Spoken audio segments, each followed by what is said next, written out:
CMW अपराध लुक्दैन खोजी जारी छ। शान्तिपूर्ण समाज हाम्रो अभिष्ट, अपराध न्यूनीकरण हाम्रो अभियान, कानुनद्वारा वर्जित गतिविधिको निगरानी, यदाकदा हुने आपराधिक घटनाहरूको गहन अनुसन्धान, पाइको विश्लेषण र उत्पन्न परिणामको पर्दाफास, समाजमा भएका काँडारूपी आपराधिक घटनाहरूमध्येको एक प्रतिनिधि घटना प्रस्तुत गरेर नागरिकलाई सचेत र सजग गराउने हाम्रो प्रयास। नमस्कार अनि स्वागत छ कार्यक्रम CMW अर्थात् क्रिमिनल्स मोस्ट वान्टेडमा।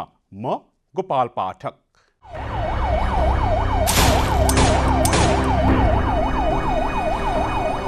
दर्शकहरू, विश्व यतिखेर कोरोना भाइरसको आक्रान्तमा छ।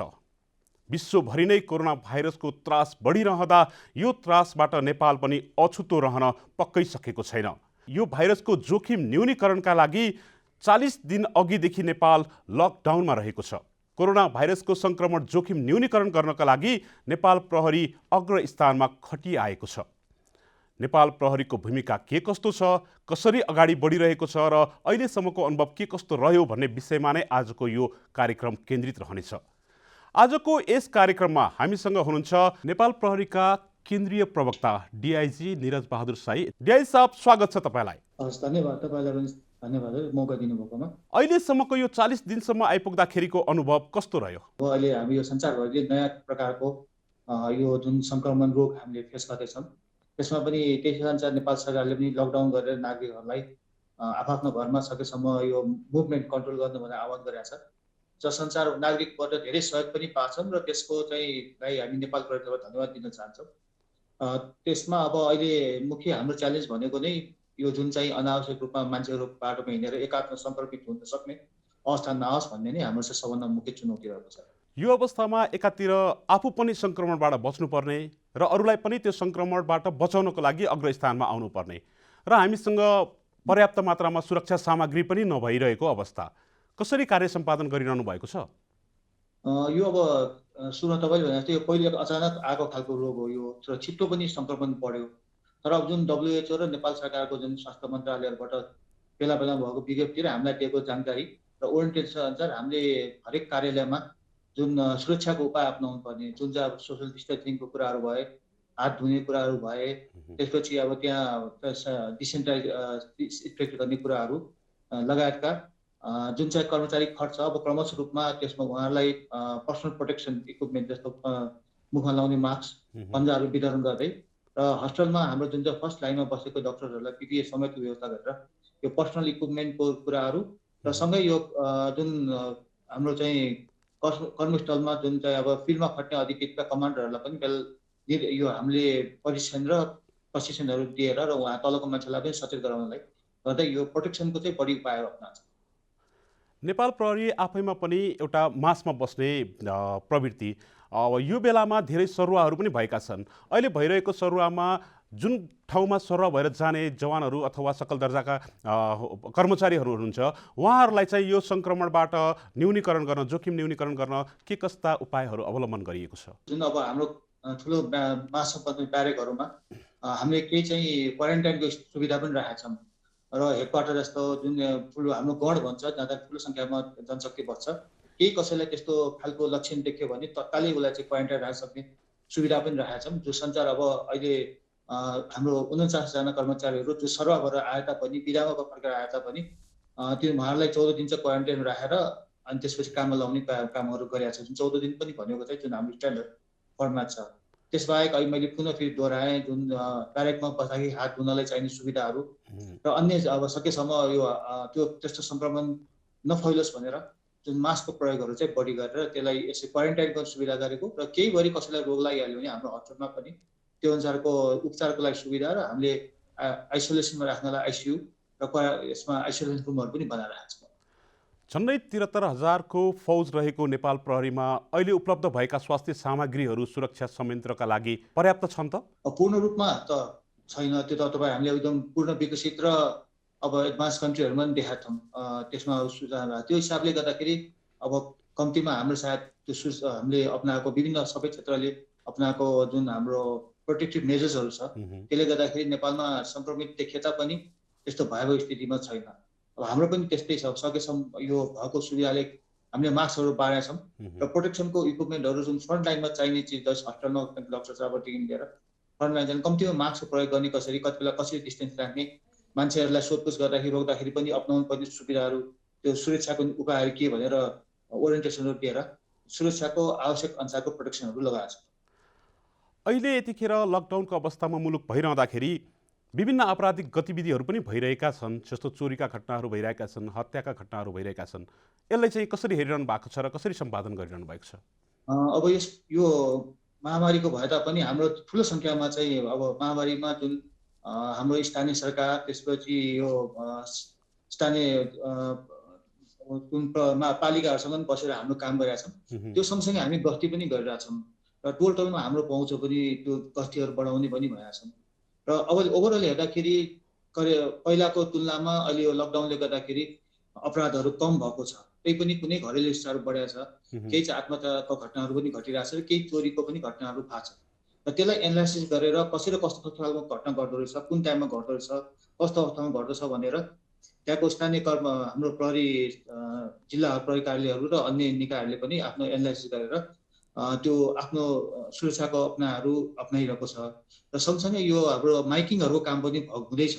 र यो माइकिङ मात्र गऱ्यो भने अब हरेक दिन हामीले करिब धेरै ठुलो ठाउँमा माइकहरूको गरेर त्यो जुन सुरक्षा, आफ्नो व्यक्तिगत सुरक्षा र यो सम्पत्ति र यो अन्य हुने अपराधको सुरक्षाबाट पनि बच्नलाई माइकिङ कामहरू गरेका छौँ। त्यसबाहेक हाम्रो केही एप्सहरू पनि छ नेपाल पुलिसको, त्यसमा प्रत्यक्ष रूपमा त्यो एप्स डाउनलोड गरेपछि पीडितहरूले अथवा कसै सूचना जानकारी पाए मान्छेले तत्काल सूचना पनि दिनुहुन्छ। त्यसमा महिला बालबालिका तथा ज्येष्ठ नागरिकको पनि एउटा बेग्लै एप्स छ र सिधै सयमा फोन गर्न सक्ने सुविधा पनि छ, जसले तत्काल हुने बित्तिकै त्यो घटनाको जानकारी लिएर प्रहरी परिचालन हुन्छ। यसरी एउटा यो महामारीबाट बच्नको लागि अपनाउनु पर्ने उपायको बारेमा र त्यसमा चाहिँ त्यो नहोस् भनेर हुलहुन ठाउँमा मान्छेको गतिविधिलाई नियन्त्रण गर्ने र त्यसलाई रोकथाम गर्ने पनि काममा लागेको छ भने अर्को जुन परम्परा हुने अपराधहरूलाई रोकथाम गर्नलाई ट्रेडिसनल हाम्रो एप्रोच लगायत जुन चाहिँ घटेको घटना र सम्भाव्य हुन सक्नेलाई मध्यनजर राखेर प्रहरी परिचालन गर्ने र साथसाथै त्यसलाई रोक्नलाई सूचनाको सङ्कलन गर्नलाई एप्सहरू र फोनको मार्फतबाट हामीले चाहिँ त्यसले कन्ट्रोल गर्न खोजेका छौँ। उजुरी चाहिँ कतिको परिरहेको छन् डिआई साहब यतिखेर नेपाल प्रहरीमा? उजुरी आउँछ, यो हाम्रो उजुरी गर्ने माध्यमहरू अब यो सूचनाको लागि यो हाम्रो फोनहरू पनि छ र चाहिँ यो एप्सहरू पनि छ। त्यसले गर्दा अनलाइन पनि उजुरी आउँछ, हाम्रो वेबसाइटहरू पनि मार्फत पनि आउँछ भने कुनै चाहिँ सम्बन्धित जिल्ला प्रहरी कार्यालयहरूको सिधै कमान्डरलाई र त्यहाँको ड्युटी अफिसरमा गर्ने फोनहरू आउँछ। सँगसँगै यो अहिले नेपाल प्रहरीको जुन वेबसाइटहरूमा राखिदिएको जुन हाम्रो आफ्नो इमेल एड्रेसहरू छ त्यसबाट नि उजुरी चाहिँ आइरहेको छ। तर पहिलाको कम्पेयरमा करिब आधी जति चाहिँ आधीभन्दा करिब आधीको करिब उसमा चाहिँ मुद्दाहरू दर्ता भएको छ। त त्यति घटना चाहिँ कमै देखिन्छ। अहिले पछिल्लो समय बजारमा एउटा विषयले निकै चर्चा पाएको छ। पूर्व सांसद मन्त्रीसम्म रहनु भइसकेका माननीयले यतिखेर उजुरी दर्ता गर्न जाँदाखेरि उजुरी लिएन, काठमाडौँ परिसरले हाम्रो उजुरी दर्ता गर्न मानेन भनेर। यो किन भएको डिआई साहब, के भएर यस्तो अवस्था? हामीले एउटा टेक्निक के बुझ्नुपर्छ नि, यो हाम्रो अपराध संहिता र कार्यविधिले एउटा व्यवस्था गर्दछ। त्यसमा अब उजुरी दिन जाने गएपछि त्यहाँ हाम्रो जुन जिल्ला प्रहरी कार्यालयमा बसेको उजुरी लिने अधिकृत जोन हुन्छ उहाँले जाहेरी पढ्नुहुन्छ र त्यसमा उपयुक्त बेस्ट कसरी त्यसलाई चाहिँ हामीले कार्यान्वयन गर्न सक्छ भन्ने सुझाव दिनुहुन्छ उहाँले। र त्यो सुझावमा उहाँले अनुसार गरे पनि त्यहाँ दर्ता हुन्छ र कारबाही हुन्छ। होइन उहाँहरूलाई त्यो चित्त बुझेन भने फेरि कानुनले नै उपचार गरेको छ। त्यो अनुसार मलाई लाग्छ अहिले विभिन्न हामीले यो मिडियाहरूमा हेर्दाखेरि पनि त्यो बाटोमा चाहिँ अहिले कारबाही अगाडि बढेको छ र त्यसले गर्दा केही आयो भने पछि त्यो सायद त्यसको समाधान पनि हुन्छ होला। जुन एउटा नजिर बसिसकेको थियो, केही समय अगाडि एकजना चर्चित सञ्चारकर्मीको विरुद्ध नै काठमाडौँ प्रहरीले उजुरी लिएको थियो र उहाँलाई कार्यकक्षबाटै तानेर लगेर ल भनेर चितवनसम्म पठाइएको थियो। काठमाडौँ प्रहरीमा उजुरी परेको थियो। त्यो एउटा नजिर बसिसके पछाडि प्रहरीको संयन्त्र नेपालभरि छ र जहाँसुकै भए पनि उजुरी दर्ता गर्न सकिन्छ भन्ने नजिर बस्दै अहिलेको यो नजिर त कता कता अर्कै बाटोतिर पो गएको हो कि भनेर आम जनताले किन आशंका नगर्ने? हामीले हेर्दाखेरि एकातिर त्यो चाहिँ जनमानस पनि आएको छ, तपाईँहरू पनि क्वेसन पनि आयो। तर सँगसँगै के हुन्छ भने हरेक अपराध आफ्नो बेग्लै किसिमको नेचर लिएर आउँछ र त्यसमा त्यो प्रकृति अलिकति एउटै भए पनि फरक हुन्छ। त्यसले गर्दाखेरि त्यसको जुन मुद्दाको दर्ता भएको थियो, त्यो जुन प्रकृतिमा उजुरी आएको थियो र अहिले आएको प्रकृति उजुरीमा पनि फरक पर्न सक्छ। त्यो बेग्लै प्रकृतिको उजुरी हुनसक्छ, यो बेग्लै प्रकृति। र त्यसमा पनि सम्बन्ध अहिले मैले पनि भने जुन जारी आउँथ्यो त्यो जारीमा लेखेको डिटेल्सहरू, त्यहाँ भएको घटनाको क्रमहरू र त्यहाँको तथ्य हेर्दाखेरि बेस्ट उपाय के हुन्छ, यसो गर्दा हुन्छ भनेर त्यहाँको स्थानीय अधिकृतले, प्रहरी अधिकृतले सुझाव दिन सक्नुहुन्छ। र नेपाल अहिले मुद्दा आएपछि दर्ता गर्नुपर्छ भन्ने भए तापनि कहाँ गर्दा उपयुक्त हुन्छ भने उहाँले सुझाव दिन सक्छ र कानुनले व्यवस्था गरेर उपचार पनि कानुनले गरे हुन्छ। त्यहाँदेखि त्यसको कानुनी प्रक्रियामै गएको हुनाले अहिले यसमा ठ्याक्क धेरै यहाँ मैले त्यो निकाय पनि नभनेर बोल्नु अलिक अप्ठ्यारो, त्यो कुनै डिटेल मलाई इन्फर्मेसन भनौँ के कस्तो खालको जारी आएको थियो त्यो नभएको हुनाले त्यो सम्बन्धित निकायलाई नै कानुनले कम्पिटेन्ट अथोरिटी माने हुनाले त्यो उहाँहरूले नै त्यसलाई चाहिँ डिल गर्नुहुन्छ। बजारमा त यो मुद्दा दर्तै नगर्नु, त्यस पछाडि यो मुद्दा दर्ता नगरेर कारबाही अगाडि नबढाउनलाई माथिबाटै प्रेसर आएको छ भनेर हल्लासम्म आएको छ, त्यस्तो पनि हुन्छ र डिआई साहब? हुँदैन, त्यो त्यस्तो हुँदैन, यसमा विश्वास गर्नुहुन्न। किन कानुनले व्यवस्था गरेको छ, नगर्दा पनि उपचार छ। त्यो कानुनले नै समाधानको बाटो खोलिरहेको छ। कानुनभन्दा माथि कोही पनि छैन। कानुनले दिएको व्यवस्थालाई कानुनले नै समाधान गर्छ। अहिले यतिखेरको समयमा प्रहरीको लागि अर्को चुनौती भनेको साइबर अपराध भनेर पनि देखिएको छ। यो बेलामा धेरै मानिसहरू साइबर अपराध भनेको के हो भन्ने कुरा नै नबुझिकन पनि त्यो साइबर अपराधमा परिरहेको हो कि भन्ने भान भएको छ। हाम्रा दर्शकलाई बताइदिनुहोस् न डिआई साहब, साइबर अपराध हो चाहिँ के? यो हाम्रो चाहिँ साइबर अपराधमा यही नै छ, जुन चाहिँ विद्युतीय कारबाही ऐनमा आउँछ। त्यसमा चाहिँ केही दफाहरू चाहिँ व्यवस्था गरेको छ। बस त्यो त्यसको व्यवस्थाको अनुसार चाहिँ तपाईँले त्यो ऐन हेर्नु भने हुन्छ। त्यसमा पहिला उजुरी आइसकेपछि प्रहरीले त्यो उजुरी हेर्छ र त्यसको कम्पोनेन्ट त्यहाँ छ कि छैन, त्यो तत्त्व छ कि छैन। त्यो तत्त्व छ भने त्यसलाई प्रमाणित गर्ने आधार छ कि छैन भन्ने हुन्छ। अब साधारण रूपमा मैले भन्दाखेरि तपाईँको यो अब पहिला यो एउटा चिठी लेखा जस्तो होइन, जाने बित्तिकै त्यसले चाहिँ त्यो अर्को यो आफ्नो कन्ट्रोलमा हुँदैन। त्यही कारण जे पायो त्यो लेख्ने अथवा त्यो चाहिँ कानुनलाई नबुझिकन गर्दाखेरि त्यो आफू पछि अप्ठ्यारो पर्न सक्छ भने सबैले त्यो सचेत चाहिँ हुनु चाहिँ जरुरी छ। जुन अहिलेको विकसित साइबर अपराध देखिएको छ त्यो चाहिँ सामाजिक सञ्जालमा बढी केन्द्रित भएको छ। सामाजिक सञ्जालमा कसैको तारिफ गरेर लेख्दाखेरि चाहिँ वाह वाह भनेर नाक फुलाउने, अनि त्यही व्यक्तिले अलिकति कटाक्ष गरेर लेखियो भने चाहिँ त्यो चाहिँ साइबर अपराधमा मुद्दामा पर्ने, थुनामा बस्नुपर्ने, धरोटीमा रिहाई हुनुपर्ने। यो अवस्था हुँदाखेरि साइबर अपराधमा जुन एउटा प्रावधानहरू गरिएको छ त्यो नै विरोधाभासपूर्ण भएन र डिआई साहब? होइन हजुर, अब यो उजुरी आउँदाखेरि मैले फेरि दोहोऱ्याएँ। उजुरी आउँदाखेरि त्यो उहाँहरूले मलाई यसो कारणले चाहिँ ममाथि चाहिँ यो साइबर अपराध भयो भनेर आउँदाखेरि पहिलो अधिकृत जसले त्यो मुद्दा हेर्नुहुन्छ, त्यो लिनुहुन्छ, उहाँहरूले त्यो तत्त्व हेरेर त्यसमा लागेपछि त्यो फेरि अदालतमा चाहिँ हामीले म्याद थप्न जान्छौँ। त्यो गएपछि त्यो सरकारी वकिल मार्फत जान्छ। त्यही कारण त्यहाँ धेरै फिल्टरेसन हुन्छ। त्यो जुन चाहिँ तत्त्व पुग्दैन, जसमा चाहिँ अपराधको त्यो तत्त्वहरू हुँदैन, म्युनिसिपल एक्टदेखि लिएर अपराधमा गर्नु नहुने भनेर जुन काम गरिरहेको छ, गर्दाखेरि दण्डित हुन्छ, त्यो कुरा गरेको नहुँदाखेरि हामीलाई चाहिँ त्यो हामीले जहाँ जहाँबाट म्याद थप्नुपर्ने हुन्छ, जहाँ पक्राउ पूर्ति लिनुपर्ने हुन्छ, जुन माध्यमबाट चाहिँ हामीले चाहिँ त्यो अदालत लिएर जानुपर्छ, तीबाट नै धेरै फिल्ट्रेसन र हाम्रो आफ्नै फिल्ट्रेसन हुन्छ। जब त्यहाँ पुगिसकेपछि सायद त्यो निर्णय गर्ने चाहिँ अदालतै हो।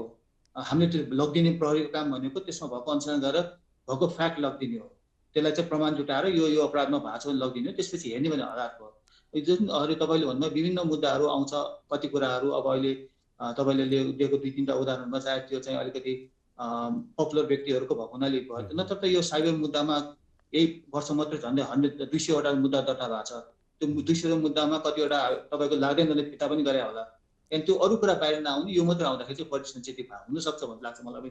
त्यो पनि मुद्दा हेर्ने निकायले भन्ने कुरा हो। तर मेरो भन्दाखेरि चाहिँ त्यो कुनै पनि अपराध प्रहरीले हो भनेर लिएर जाँदाखेरि त्यसको आएको फ्याक्ट कानुन नगर्नुहुन्न भन्ने गर्नेको कुरा र त्यसमा देखिएको प्रमाणहरूको आधारमा हामीले चाहिँ कानुनी प्रक्रिया बढाउने हो। त्यसलाई अब त्यसपछि अदालतले नै कतिसम्मको हो होइन भन्ने कुरा गर्दाखेरि त्यो त्यसको फाइनल गर्ने त कम्पनी अथोरिटी अथवा मुद्दा हेर्ने निकायले गर्ने भयो। हामीले त प्रमाणसम्म लगिदिने काम गर्छौँ।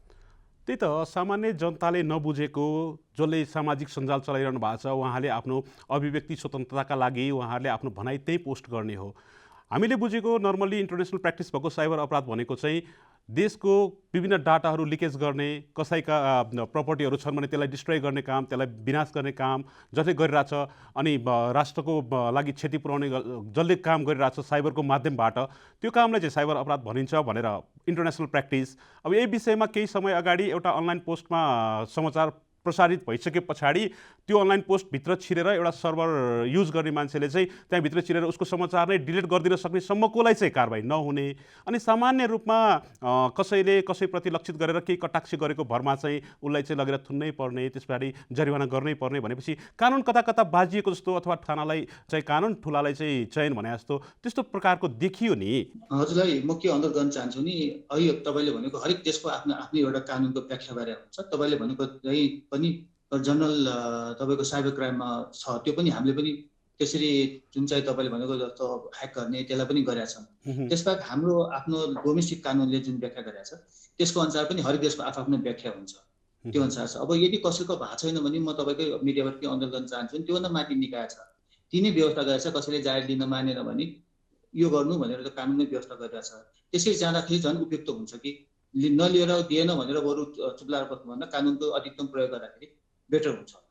तर अब हाम्रो जुन मुद्दा हेर्ने अधिकृतले हेर्ने र त्यो अधिकृतले देखेको कम्पोनेन्ट अनुसार देखेपछि मुद्दा चाहिँ चलाउँछ। त्यही त अहिले बिस्तारै नजिर अलिकति परिवर्तन हुन थाल्यो क्या डिएस साहब। कस्तो भने म पीडामा परेँ भनेर कहीँ उजुरी दिन गयो भने उजुरी दर्ता नगरिदिने, अर्कै ठाउँमा जा भनेर पठाइदिने, अनि कसैको चाहिँ उजुरी सजिलै पास हुने, कसैलाई लाग्ने, त्यस्तो खाले अवस्था भइरहँदाखेरिको टाइममा पुलिसप्रतिको विश्वासमा कता कता अलिकति डगमगाएको पो हो कि? प्रहरीले जहिले पनि कानुनको कार्यान्वयन गर्छ। हाम्रो कामै मुख्य कानुन कार्यान्वयन गर्ने हो। त्यसमा पनि ऐनले भनेको भन्दा नियमले भने भन्दा कोही माथि हुँदैन, प्रहरीलाई पनि कानुन लाग्छ। हजुर, त्यहाँले त्यसरी कुनै व्यवस्था भएकोमा भएन, त्यो उजुरी पुगे लिएन भनेर नै त्यस्तो हुनसक्छ भनेर अर्को कानुनले पनि व्यवस्था गरिरहेको छ। त्यो अनुसार जाँदा पनि बेटर हुन्छ। नत्र प्रहरीले मैले भने हेर्ने कम्पनी भने त्यो जुन टेबल जान्छ र कानुनले जुन अफिसलाई चाहिँ मुद्दा हेर्ने अधिकृत भनेर त्यहाँ चाहिँ अनुसन्धान अधिकृतलाई तोकेको छ, उनले त्यो हेरेपछि त्यो लाग्छ लाग्दैन हेरेर उहाँले आफ्नो चाहिँ त्यो निर्णय दर्ता गर्ने निर्णय गर्नुहुन्छ र गरेपछि त्यस प्रक्रिया अगाडि बढ्छ। यदि कथन गराती त्यस्तो कतै भएको छ भने त्यसको उपचार पनि छ, त्यसरी जाँदाखेरि बेटर हुन्छ। भनेपछि आगामी दिनमा कसैले उजुरी दर्ता गर्न जाँदाखेरि पहिला सुरुमा वकिलको परामर्श लिनु पर्यो, अनि मात्र उजुरी दर्ता गर्न जानु पर्यो भन्ने खाले आशा एउटा त्यो होइन, त्यसरी बुझ्नु भयो होइन। मैले भन्न खोजेको के भने त्यसलाई गएपछि त्यो मुद्दा दर्ता गरेपछि दर्ता तर बेस्ट के छ, कसै जाँदा तपाईँ ठिक हुन्छ भनेर सुझाव दिँदाखेरि उहाँलाई चित्त बुझेर मुद्दा दर्ता हुन्छ होइन। यदि प्रहरीले कसैले लिएन भने कारण त्यो जुन कानुनले व्यवस्था गरेको छ कानुनी व्यवस्था अनुसारको प्रक्रिया नै त्यो छ, त्यसमा हाम्रो कतै पनि कुनै दुविधै हुँदैन। त्यसले नलिने भन्ने अवस्थै हुँदैन, लिनै पर्छ, तर कसै लिने भन्ने कुरा मात्र। भोलिको दिनमा जुन अहिले उजुरी रोकिएको छ, उजुरी नेपाल प्रहरीले लिन मानेको छैन कुनै पनि परिसरमा अथवा कुनै पनि इकाइमा, भोलिको दिनमा उहाँहरूको उजुरी दर्ता हुनेछ र सम्बन्धित पक्षमा अनुसन्धान अगाडि बढ्नेछ भनेर हामी बुझौँ। अब यो कुरा अहिले हामीका यहाँ हेडक्वार्टरमा त्यो सम्बन्धित मुद्दा हेर्ने निकायको जुन तोकेको छ अनुसन्धान गर्ने कार्यालय भनेर उहाँले बढी चाहिँ भन्न सक्नुहुन्छ। तर मैले तपाईँको एज अ जनरल पुलिसिङको र हेडक्वार्टरको निर्देशन भन्दाखेरि कानुनमा आएको कुरा सबै कार्यान्वयन गर्नु भनेर यहाँ जनरल निर्देशन गएको हुन्छ। त्यही कारणले त्यहाँ यदि कसैले मुद्दा दर्ता गरेन कानुन अनुसार चाहिँ त्यो व्यवस्था हुन्छ। अब हामी अर्को फरक प्रसङ्गमा लागौँ, यही लकडाउनको विषयमा केन्द्रित रहेर अहिले जुन प्रकारका अपराधिक गतिविधिहरू बढेका छन्, जस्तो कालोबजारीका कुराहरू छन्, लकडाउन उल्लङ्घन गर्नेहरूका कुराहरू छन्, त्यसले दिन प्रतिदिन अलिकति बिस्तारै त्यो पनि मौलाउँदै गएको छ। यिनीहरूलाई रोकथाम गर्नका लागि प्रहरीले कदम त आफ्नो ठाउँमा चालिरहेको छ। भोलिको दिनमा यो लकडाउन अलिकति बढ्ने सम्भावना रहँदाखेरि यसलाई अझ प्रभावकारी रूपमा अगाडि बढाउनलाई कार्यक्रमहरू चाहिँ के तय गरेको छ डिएस?